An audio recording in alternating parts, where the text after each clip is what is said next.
चलिए बच्चों, जर्नल के अंदर हमने रूल्स पढ़ लिए थे। आज हम करेंगे some questions of journal. Today we are going to start with practical problems that we are going to face in this chapter. Problems के साथ आगे बढ़ते हैं। आ जाइए। आज इस पूरे डिस्कशन के अंदर हम जो पूरे चैप्टर के अंदर 11th क्लास के अंदर हम जो भी किताब का इस्तेमाल करेंगे वो है डीके गोयल साहब की किताब है एपीसी पब्लिकेशंस की।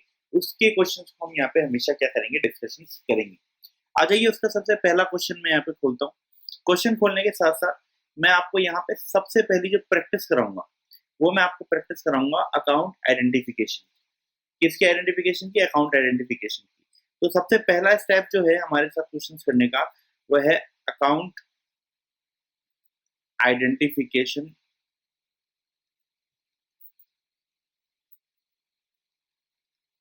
उसके बाद हम जर्नल के क्वेश्चन चालू करेंगे। उस चीज को ध्यान रखना आप सब लोग। सबसे पहले हम क्या कर रहे हैं, अकाउंट्स का आइडेंटिफिकेशन करेंगे। उसके बाद ही हम क्वेश्चन को स्टार्ट करेंगे। उस चीज को सब लोग क्या रखें, ध्यान में रखें। कैसे? क्लियर? चलिए आ जाइए, आइए चालू करते हैं। तो यहाँ पे मैं एक छोटा सा एक फॉर्मेट दे रहा हूं आपको। Date, particulars, nature of account और यहाँ पे डेबिट या क्रेडिट, ये पहचानना रहेगा। ठीक है? तो हमने क्या लिखा, नेम, नेचर ऑफ अकाउंट और डेबिट ऑफ क्रेडिट के हिसाब से अपन इसको चलाएंगे। ठीक है? चलिए आ जाइए। सबसे पहला क्वेश्चन नंबर 1 हम यहाँ पे डिस्कशन करने वाले हैं। क्वेश्चन नंबर 1 के अंदर सबसे पहला ट्रांजेक्शन हमें दिया हुआ है, Manohar Lal and sons started business with cash. Manohar Lal and sons started business with cash जो हमें दिया हुआ है, तो इसके अंदर मैं आपको समझाता हूँ मेरे प्यारे बच्चों। Manohar Lal and sons started business with cash है हमारे सामने, और इसके अंदर दो अकाउंट हमें हैं, मनोहर Lal and sons and cash. तो दोनों अकाउंट्स के यहाँ पे नाम लिख दीजिए। सबसे पहला अकाउंट होता है कैश अकाउंट और दूसरा अकाउंट आता है Manohar Lal and sons. Manohar Lal and sons ने बिजनेस को स्टार्ट किया है, वो बिजनेस के मालिक हैं और मालिकों के लिए हम यूज करते हैं कैपिटल अकाउंट, तो हमने यहाँ पे लिख दिया कैपिटल अकाउंट। इन दोनों अकाउंट्स का नेचर देखिए, नेचर क्या है। तो कैश अपनी एसेट है, इसका नेचर है रियल अकाउंट, और कैपिटल अपने लिए पर्सनल अकाउंट है, मालिक को रिप्रेजेंट कर रही है, तो इसका नेचर है पर्सनल अकाउंट। रूल याद कर लीजिए आप अपने इसके कैश अकाउंट के, रियल अकाउंट के और पर्सनल अकाउंट के। तो रियल अकाउंट का रूल होता है debit what comes in, credit what goes out. तो मुझे एक बात बताइए, अभी सिचुएशन के अंदर कैश आ रहा है कि जा रहा है? कैश बिजनेस में आ रहा है तो होगा डेबिट। और कैपिटल पर्सनल अकाउंट का रूल याद कीजिए, debit the receiver, credit the giver. Businessman मालिक को बिजनेस को दे रहा है पैसा, तो गिवर है, तो वो क्या हो जाएगा, क्रेडिट। तो इस तरीके से हमने आइडेंटिफाई किया कि यहाँ पे दो अकाउंट है, कैश है, कैपिटल है। दोनों अकाउंट्स का नेचर आइडेंटिफाई किया और उसको यहाँ पे पुट किया। ऑन द कॉन्ट्रेरी अगर हम सेकंड पे चलते हैं, परचेज फर्नीचर फॉर कैश। यहाँ पे अगर आपको दो अकाउंट आइडेंटिफाई करने हो तो यहाँ पे दो अकाउंट आते हैं, फर्नीचर अकाउंट और दूसरा आता है कैश अकाउंट। फर्नीचर अकाउंट जो है वो आपका कौन सा अकाउंट है? फर्नीचर अकाउंट आपका है रियल अकाउंट, और आपका जो कैश अकाउंट है वो भी कौन सा अकाउंट है? Real account. रियल अकाउंट के रूल्स को अच्छी तरह याद कर लीजिए। रियल अकाउंट के रूल्स हैं debit what comes in, credit what goes out. तो बताइए, हमने फर्नीचर खरीदा कैश में, तो फर्नीचर आ रहा है और कैश जा रहा है, तो फर्नीचर क्या हो गया, डेबिट, और कैश क्या हो गया, क्रेडिट। इस तरीके से हम इस क्वेश्चन को पूरा करेंगे। तीसरा आइटम जो है हमारे को दिया हुआ है, फोर्थ को, वो दिया हुआ है purchase goods for cash. Purchase, देखिए जब भी गुड्स खरीदते हैं तो हमें परचेज अकाउंट डेबिट करते हैं, तो यहाँ पे परचेज अकाउंट आएगा, तो पहला अकाउंट। और कैश में खरीदा तो कैश अकाउंट क्रेडिट हो जाएगा, तो कैश को हमने क्रेडिट कर दिया। तो यहाँ पे वापस से दोनों अकाउंट डालते हैं। मैं परचेज को मानता हूँ नॉमिनल अकाउंट, सामान खरीदने को मैं मानता हूँ खर्चा हो जाता है आपका, तो नॉमिनल अकाउंट। और कैश हमारा आपको पता है कौन सा अकाउंट होता है, रियल अकाउंट होता है। अब आप रूल्स को उनकी जगह पे पुट कर दीजिए। परचेज अकाउंट है, नॉमिनल अकाउंट है, debit all expenses and losses, सामान खरीदा खर्चा हो गया तो यहाँ पे आप इसको डेबिट कर दीजिए। पैसे आपकी जेब से चले गए तो कैश को क्या कर दीजिए, आप क्रेडिट कर दीजिए। पांचवें पॉइंट में अगर मैं आता हूं तो यहाँ पे लिखा हुआ आता है brought goods from Kamlesh. Kamlesh से सामान खरीदा, कमलेश से सामान खरीदा तो वापस से दो अकाउंट जो हमारे सामने आ जाते हैं। वो एक तो आता है परचेज अकाउंट और वहीं दूसरा अकाउंट जो हमारे सामने आता है वो आता है कमलेश अकाउंट। हाँ जी, तो एक अकाउंट आता है परचेज अकाउंट और एक अकाउंट आता है कमलेश अकाउंट। जैसा कि हमने अभी डिस्कशन किया था, परचेज को तो हम मानेंगे नॉमिनल अकाउंट, परचेज को तो हम मानेंगे नॉमिनल अकाउंट और कमलेश हमारा है ही पर्सनल अकाउंट। तो परचेज को हमने मान लिया नॉमिनल अकाउंट, तो हमने परचेज के लिए यहाँ पे लिखा डेबिट, क्योंकि खर्चा हो गया तो डेबिट है। और कमलेश पर्सनल है, गिवर है, तो ये क्या हो जाता है, क्रेडिट है। इस तरीके से आपको अकाउंट आइडेंटिफिकेशन भी हो जाएगा और कहाँ पे उस अकाउंट को डेबिट करना है या क्रेडिट करना है वो वाला कॉन्सेप्ट भी आपको क्लियर हो जाएगा। 10th पॉइंट पे देखिए क्या लिखा है, पेड कैश टू कमलेश। दो अकाउंट ढूंढिए, तो यहाँ पे आपको दो अकाउंट मिलेगा, कैश और कमलेश। कमलेश को मैंने ऊपर लिखा, मेरे एक्सपीरियंस से कुछ समय बाद आप भी लिख पाएंगे, और कैश को मैंने नीचे लिखा। नेचर पहचान लीजिए, कमलेश पर्सनल है तो यहाँ पे आ जाएगा पर्सनल अकाउंट, और कैश रियल है तो यहाँ पे आ जाएगा रियल अकाउंट। पर्सनल अकाउंट का रूल बोलिए, रूल क्या होता है पर्सनल अकाउंट का? पर्सनल अकाउंट का रूल होता है debit what comes, debit the receiver, credit the giver. तो कमलेश को हमने पैसे दिए, कमलेश रिसीव कर रहा है तो रिसीवर हो गया, तो वो हो जाता है डेबिट। और कैश जो है हमारे बिजनेस से बाहर जा रहा है तो क्रेडिट व्हाट गोज आउट, तो क्या हो जाता है, क्रेडिट। रियल अकाउंट का रूल लग गया। नेक्स्ट पॉइंट देखिए मेरे प्यारे बच्चों, नेक्स्ट पॉइंट क्या है? नेक्स्ट पॉइंट हमें दे रखा है 16th में, परचेज्ड गुड्स फ्रॉम सोहन। तो दो अकाउंट ढूंढिए, यहाँ पे एक तो परचेज अकाउंट हो गया, एक हो गया सोहन। तो यहाँ पे दोनों अकाउंट के नाम मैंने लिख दिया, एक अकाउंट है परचेज अकाउंट और एक है सोहन। परचेज के लिए मैं यहाँ पे लिख देता हूँ वापस से वही हमारा नेचर आइडेंटिफिकेशन का काम, तो यहाँ पे लिखता हूँ मैं नॉमिनल, और यहाँ पे मैं सोहन के लिए लिखता हूँ पर्सनल। परचेज के लिए मैंने लिखा nominal, nominal debit all expenses, तो ये हो जाता है डेबिट। सोहन गिवर है तो वो हो गया क्रेडिट। आ जाइए बेटा, इसी पॉइंट को आगे बढ़ाते हुए हम आते हैं 18th पॉइंट पे। बड़ा ही इंटरेस्टिंग सा पॉइंट है 18। Purchase goods from Sohan for cash, purchase goods from Sohan for cash. अब एक बार बताओ, सोहन से सामान खरीदा कैश में, अगर आपने सोहन से सामान खरीदा कैश में तो यहाँ पे हो गए तीन आइटम हो गए, परचेज, सोहन और कैश।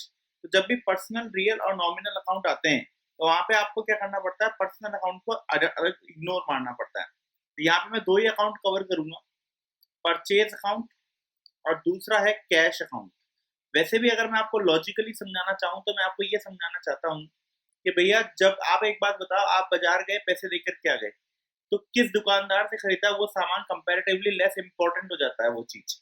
इसलिए वहां पे जब आपने पैसे दे दिए, कैश इन्वॉल्व हो गया, तो वहां पे पर्सनल अकाउंट का कोई भी उपयोगिता नहीं होती, यानी कि कोई भी यूटिलिटी नहीं बचती है। तो यहाँ पे सबसे पहला अकाउंट आ गया नॉमिनल अकाउंट और दूसरा है रियल अकाउंट। नॉमिनल अकाउंट के अंदर आपको पता ही है क्या होगा, नॉमिनल अकाउंट के अंदर ये डेबिट ही होगा। ये डेबिट इसलिए होगा क्योंकि ये एक एक्सपेंस है, तो ये हो गया डेबिट। और कैश क्या हो जाएगा साहब, क्रेडिट व्हाट गोज आउट, तो ये हो जाएगा credit. Very simple. Next point हमारे सामने आता है 20th का, paid rent of the office. Paid हो गया मतलब कैश तो गया, और दूसरा अकाउंट हो गया रेंट, रेंट मतलब खर्चा। रेंट क्योंकि खर्चा है तो नॉमिनल अकाउंट है, और नॉमिनल अकाउंट है तो वो क्या होगा साहब, डेबिट। तो यहाँ पे लिखा मैंने नॉमिनल, और दूसरा अकाउंट है मेरा रियल अकाउंट। नॉमिनल अकाउंट का रूल होता है debit all expenses and losses, तो यहाँ पे ये हो गया डेबिट क्योंकि खर्चा है रेंट तो हमारा। और वहीं पे कैश क्या हो गया, हमारी एसेट, एसेट जाता है रियल अकाउंट में, रियल अकाउंट में होता है debit what comes in, credit what goes out. हम किराया चुका रहे हैं तो कैश जा रहा है, तो ये क्या हो गया साहब, क्रेडिट। तो इस तरीके से हमारी जर्नल का पहला क्वेश्चन हमारा कंप्लीट होता है, जिसके अंदर हमने आपको सिखाया कि किस तरीके से आप अकाउंट्स को क्या करते हैं, आइडेंटिफाई करते हैं। ये अकाउंट आइडेंटिफिकेशन की टेक्निक थी, मेरे हिसाब से आपको समझ में आई होगी। इसी के साथ अब हम आगे बढ़ेंगे इसी क्वेश्चन को लेकर के जर्नल के फॉर्मेट में पुट करके, ये जर्नल के फॉर्मेट में पुट करके इस क्वेश्चन को कैसे प्रेजेंट किया जाता है। चलिए आ जाइए बच्चों, प्रॉपर जर्नल का फॉर्मेट बना करके हम आगे बढ़ते हैं क्वेश्चन नंबर 1 के साथ, जिसके अंदर हमने अभी ऊपर अकाउंट आइडेंटिफिकेशन सीखा था। अभी हम क्या करेंगे मेरे प्यारे बच्चों, उसी के जो है क्वेश्चंस करते हैं प्रॉपर जर्नल के फॉर्मेट के अंदर। तो आ जाइए, मैं आपके सामने बना रहा हूँ जर्नल का फॉर्मेट, बहुत ध्यान से देखिए कैसे बनता है। जर्नल का फॉर्मेट के लिए सबसे पहले बोल्ड लेटर्स में लिखना है आपको जर्नल।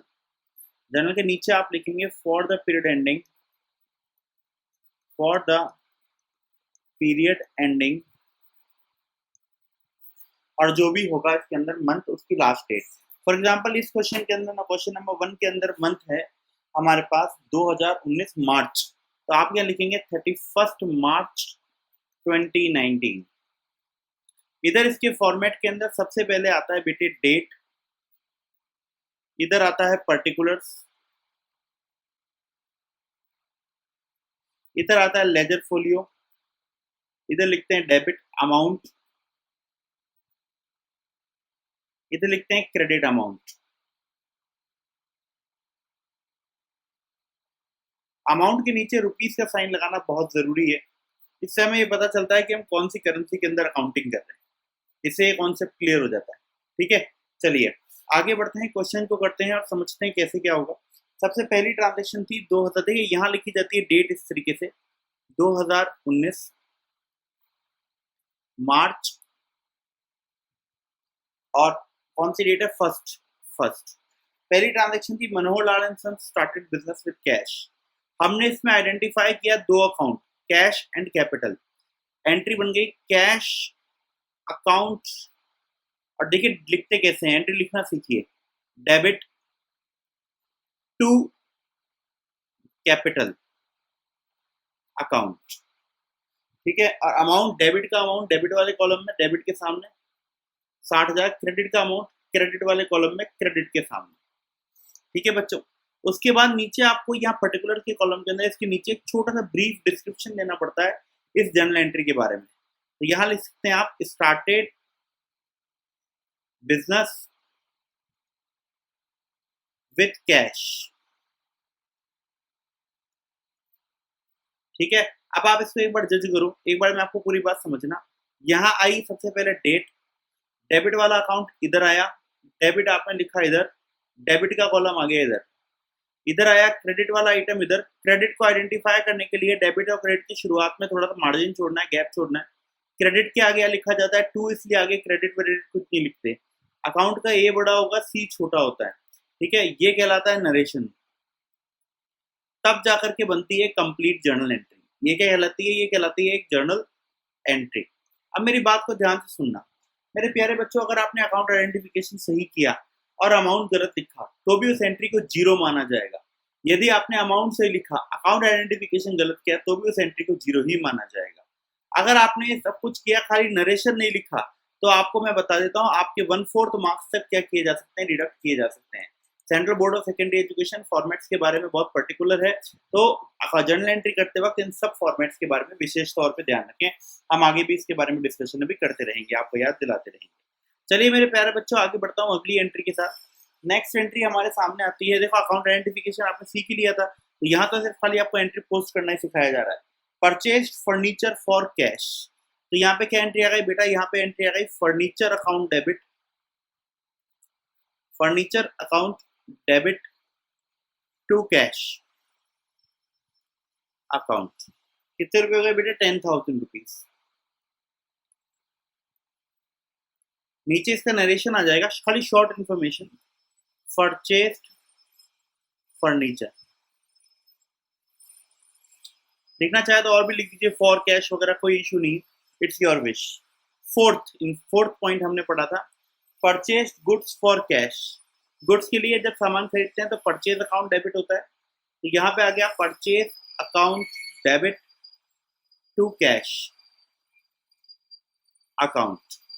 कितने रुपए का सामान खरीदा था आपने, 25,000 रुपए का, तो यहाँ पे आ गया 25,000 और यहाँ पे आ गया 25,000। तो यहाँ पे लिखेंगे goods purchased, goods purchase. Next बेटे मेरे प्यारे बच्चों, अगर हम देखते हैं फोर्थ के बाद, तो हमारे सामने अगला आता है फिफ्थ। फिफ्थ के ऊपर कहा गया बॉट गुड्स फ्रॉम कमलेश। तो आपने इसके अंदर दो अकाउंट ढूंढे थे, परचेज अकाउंट एंड कमलेश। तो देखिए, परचेज डेबिट टू कमलेश। मेरे प्यारे बच्चों, हम पर्सनल अकाउंट के आगे अकाउंट नहीं लगाते, नाम नहीं लगाते, पर्सनल अकाउंट के आगे अकाउंट नहीं लगता। और इनकेस यदि आपको पर्सनल अकाउंट के आगे अकाउंट लगाना हो तो आपको अपॉस्ट्रोफी एस का इस्तेमाल करना पड़ेगा। बट मेरा मानना है एक क्वेश्चन के अंदर अगर आप अकाउंट लगा रहे हो तो फिर उस क्वेश्चन की सभी एंट्री के अंदर आपको अकाउंट लगाना चाहिए। यहाँ पे लिखेंगे गुड्स परचेस्ड। आप चाहें तो गुड्स परचेस्ड फ्रॉम कमलेश भी लिख सकते हो, कोई दिक्कत वाली बात नहीं है। नेक्स्ट एंट्री आती है 10 तारीख को मेरे प्यारे बच्चों, पेड कैश टू कमलेश। तो हम वही दो अकाउंट हमने आइडेंटिफाई कर रखे हैं, Kamlesh and cash. Kamlesh personal है, रिसीवर है, तो डेबिट होगा, और हमारा कैश जो है वो क्रेडिट होगा। तो यहाँ पे आता है Kamlesh debit to cash. Cash बाहर जा रहा है, पैसा क्रेडिट वर्ड गोज आउट, इसलिए क्रेडिट हो जाएगा। यहाँ पे लिखेंगे पेड टू कमलेश। ठीक है मेरे प्यारे बच्चों, कितने रुपए हो गए यहाँ पे पेड कैश टू कमलेश के अंदर? 15,000 रुपए, 15,000 रुपीज हमारे सामने निकल के बाहर आ जाता है।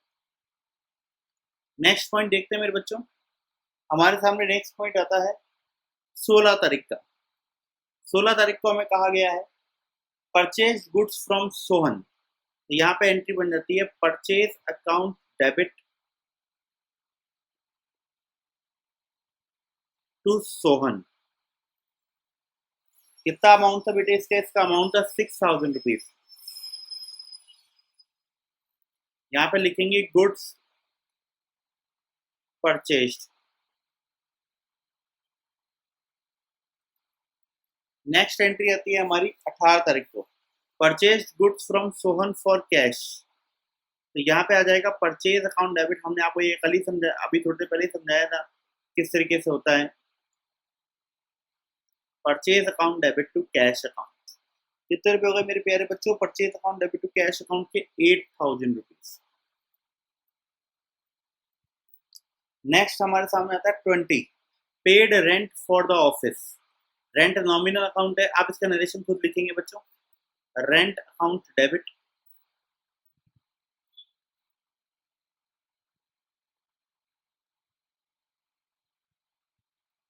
Rent account debit to cash account. कितने रुपए होते हैं बच्चों? यहाँ आता है 1,000 रुपए। यहाँ इसका नरेशन आ जाएगा रेंट पेड। लास्ट के अंदर क्या करना होता है बच्चों अपने को? लास्ट के अंदर हम इसको महीने की जो लास्ट डेट होती है 31st, यहाँ लिखेंगे आप टोटल, और यहाँ पे आप दोनों साइड का, दोनों का क्या लिखेंगे? टोटल। और इत्तेफाक ये है कि दोनों का टोटल क्या आना चाहिए? एक बराबर आना चाहिए। तो आ जाइए हम फटाफट से टोटल कर लेते हैं दोनों साइड का। यदि हम दोनों साइड का टोटल करते हैं तो हम देखते हैं क्या आता है। यहाँ पे सबसे पहला हमारे पास है डेबिट पे 60,000, 10,000, 25,000, 15,000। 15,000 के बाद हमारे पास आता है वापस से 15,000, 6,000, 8,000, 1,000, और हमारे पास आता है कुछ भी नहीं, यानी कि 1,40,000 डेबिट का टोटल। क्रेडिट का भी यही आना चाहिए। चालू करते हैं 1,000, 8,000, 6,000, फिर आता है 15,000, 15,000, 25,000, 10,000, फिर आता है 60,000, यानी कि आता है 1,40,000। अगर आपका दोनों साइड का टोटल सही है तो इसका मतलब आपने क्वेश्चन को कैलकुलेशन वाइज सही किया है। ये था जनरल का पहला क्वेश्चन। इसके अंदर हमने सबसे पहले यहाँ सीखा था अकाउंट आइडेंटिफिकेशन, उसके बाद यहाँ फॉर्मेट को समझा, और फॉर्मेट को समझने के बाद हमने किया इस क्वेश्चन को सॉर्ट आउट। मैं उम्मीद करता हूँ आप लोगों को ये क्वेश्चन समझ में आया होगा। यही हमारे साथ जुड़े रहें, अभी हम आगे बढ़ेंगे purchase return and sales return की तरफ।